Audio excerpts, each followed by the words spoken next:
United States of America has tabled a resolution yesterday at the UN Human Rights Council sessions in Geneva in respect of Sri Lanka. We welcome that resolution. We don't see that resolution as something that is against Sri Lanka.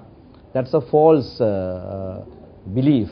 The main opposition party, UNP General Secretary Tisathanayake, has issued a statement yesterday saying the same thing, that this resolution mustn't be viewed as one that is against the country. I say that because the resolution primarily is seeking to implement the recommendations made by the LLRC. Now, the LLRC is a commission that was appointed by the President of Sri Lanka. It's a domestic mechanism. There was no foreign presence in that. And whenever the international community legitimately asks the questions about the allegations of war crimes and crimes against humanity, Sri Lankan government always pointed to the LLRC, saying that that is the proper mechanism, that is the domestic mechanism. Wait until the LLRC comes up with its report and we will do what the LLRC recommends. Now that the LLRC has come up with its recommendation, the government is dragging its feet. Government has not spoken clearly. Government is not implementing the recommendations. One good example is that one of the recommendations is the national anthem must be sung in both the Sinhala and the Tamil languages.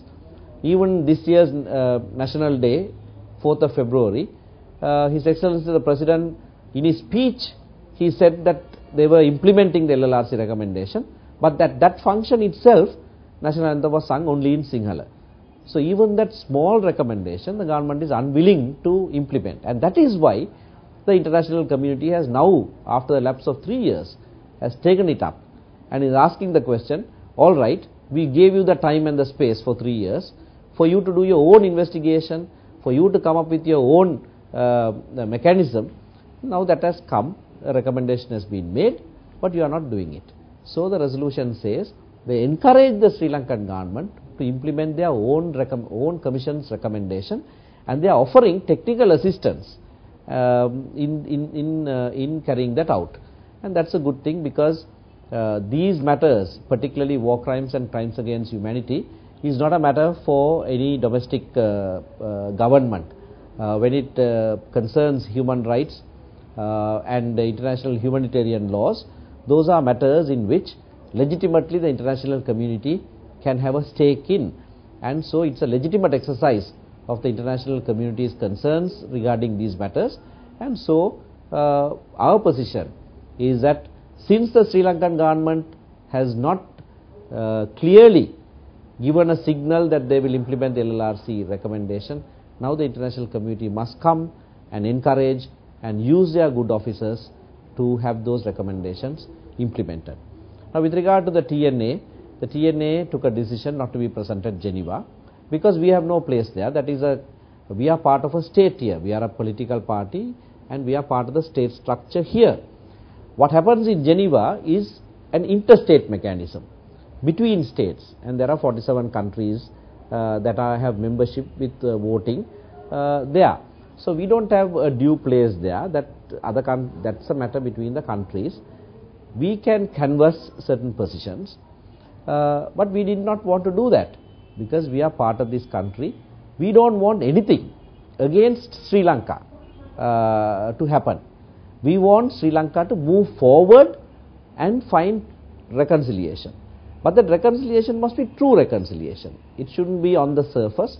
It must address all these deep-seated questions. It must address the national question that has been hanging over our heads for the last 60 years. And if that is addressed, then the country can move forward together.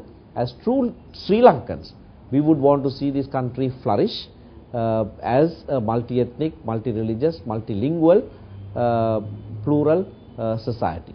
We wrote to all the countries because the affected community by the war is primarily the constituency that we represent, the Tamil people. So our people's position must be known to the international community when they consider this resolution. Our people overwhelmingly want the international community coming into this picture because the Sri Lankan government is unwilling to move forward properly towards reconciliation, addressing justice concerns and accountability issues. People have suffered greatly. They want justice, they also want reconciliation.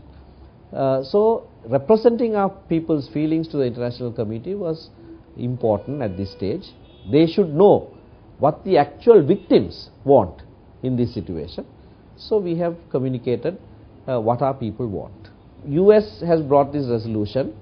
As I said, the nature of the resolution is to encourage Sri Lanka to do its own, implement its own recommendation, and we are in support of that. That's what our people want, and so we think other countries must vote in favor. And from history also we know that United States does not table a resolution and fail in that. So a country like the US has taken a lead role in this, and therefore we think the resolution will be passed.